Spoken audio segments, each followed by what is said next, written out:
This week in the WNBA, the WNBA adds 3 expansion teams at a record $250 million expansion fee payable to the WNBA headquarters, also known as the NBA headquarters in New York City.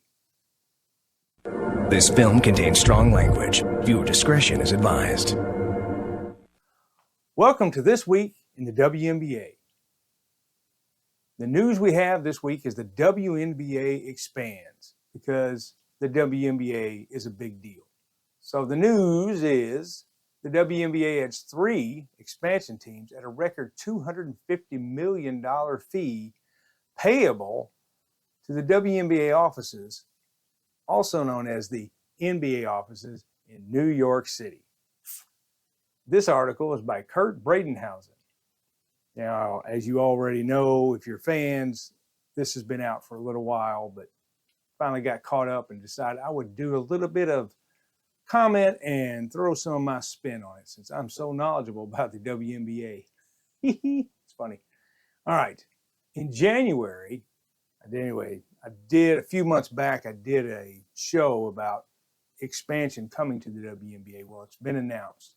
So in January, more than 10 cities submitted formal bids in advance of the deadline, including groups in Austin, Charlotte, Cleveland, Denver, Detroit, Houston, Kansas City, and Nashville, which Nashville has some pretty big names behind it, but obviously they didn't win. So the new WNBA expansion cities, winners are, drum roll please, you already know, the Cleveland. Now, Cleveland used to have a team called the Cleveland Rockers. Detroit had a team called the Detroit Shock, which moved, and I think it's a defunct team now. I'm not sure. Can you keep up with it? And the Philadelphia, whatever they're going to be called, the Fighting City of Philadelphia. That's what they're going to be called, the Philadelphia Fighters. Anyway, well, if you've been watching the WNBA lately, there's a lot of fighting going on. But hey, that's what keeps the fan interest, right?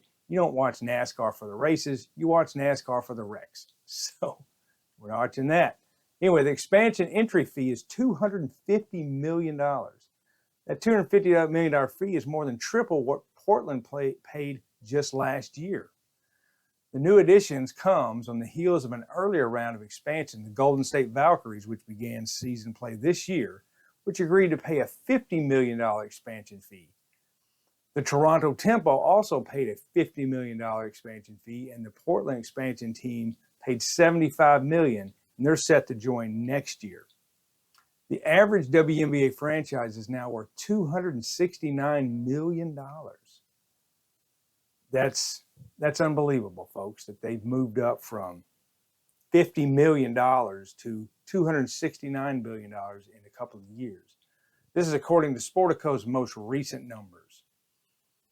Thank you, Angel and Caitlin, because those two, hate them, love them, whatever, those two have brought popularity to the WNBA. And trust me, there's a lot of lovers and haters on both sides. So the Valkyries topped the list at $500 million. That franchise is worth $500 million, followed by the New York Liberty at $420 million and the Indiana Fever at $335 million. So if you were looking into buying an WNBA franchise, maybe you could pony up about $400 million. You get somebody to sell one to you.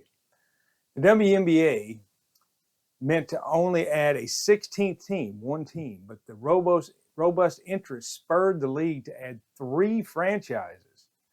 Thank you again, Angel and Caitlin, for what you've done in popularity for the WNBA.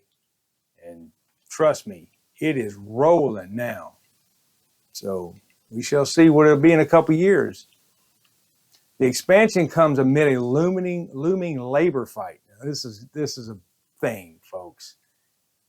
You can have a labor negotiation, and some people have mentioned the word strike. But if you don't have a whole lot of leverage, you're not going to go on strike.